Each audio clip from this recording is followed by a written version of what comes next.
What if the most infamous double murder in American history wasn't just a brutal crime, but the beginning of a haunting that would echo through the decades?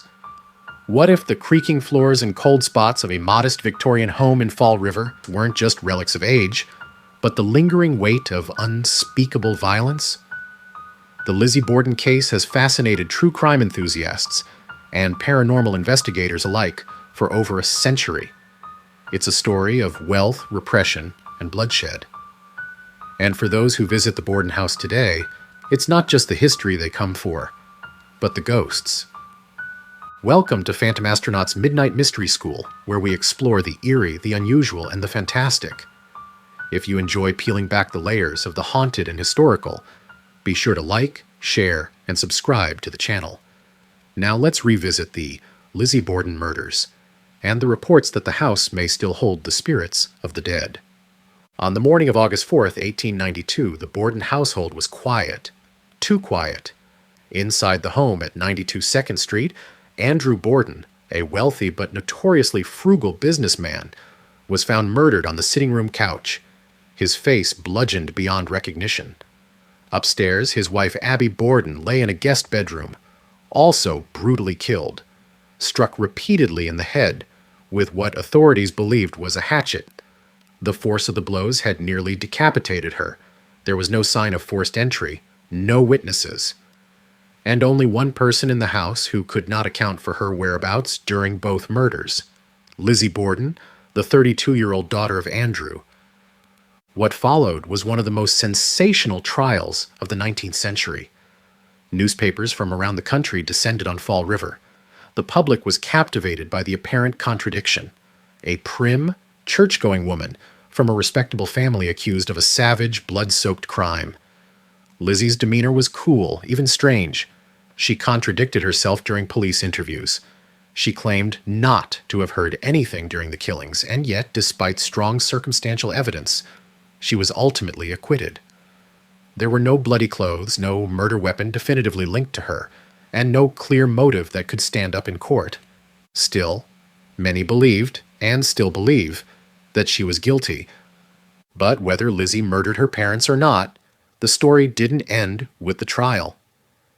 After her acquittal, she and her sister Emma moved to a large house in a more fashionable part of Fall River, which Lizzie named Maplecroft.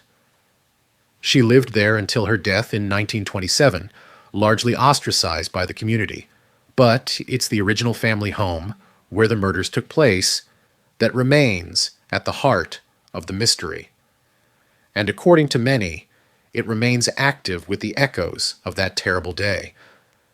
Today, the Lizzie Borden house is a bed and breakfast.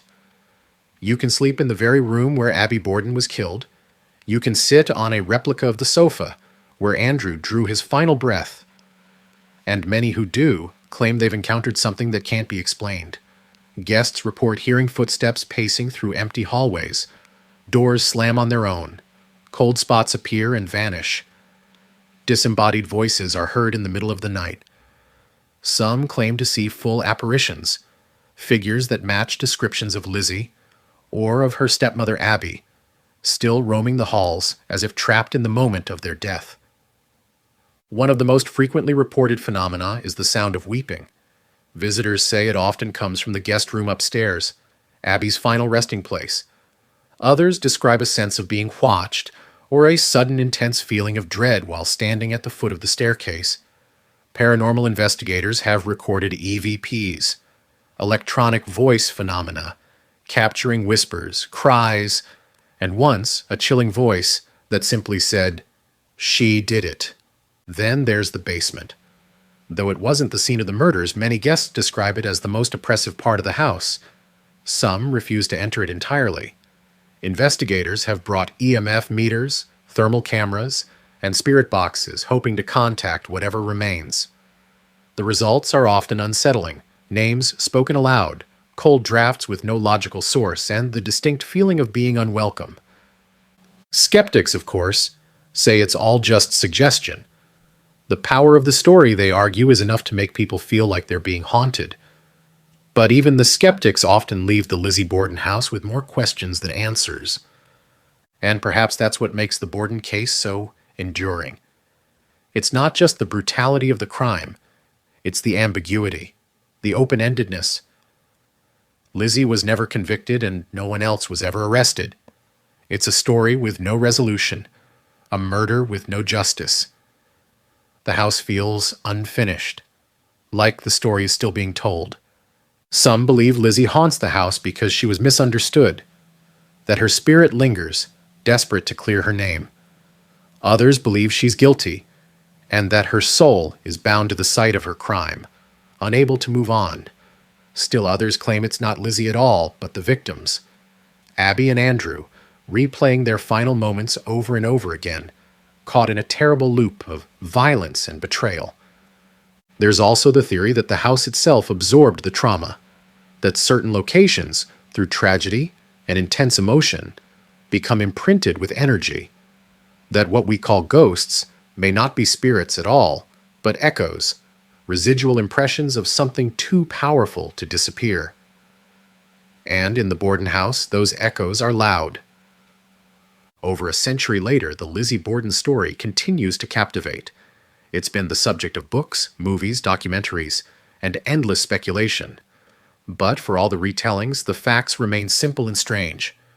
2 people were murdered in broad daylight, in their own home, with no signs of a break-in. The daughter of one of the victims was the only suspect, and she walked free. Perhaps that's why the house is still haunted, because nothing was ever resolved. No justice, no closure. Just a quiet house on 2nd Street where the past never quite lets go.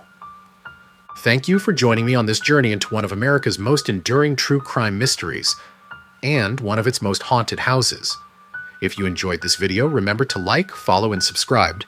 Check the description below for more ways to support the channel and explore more stories like this one. I'm Phantom Astronaut.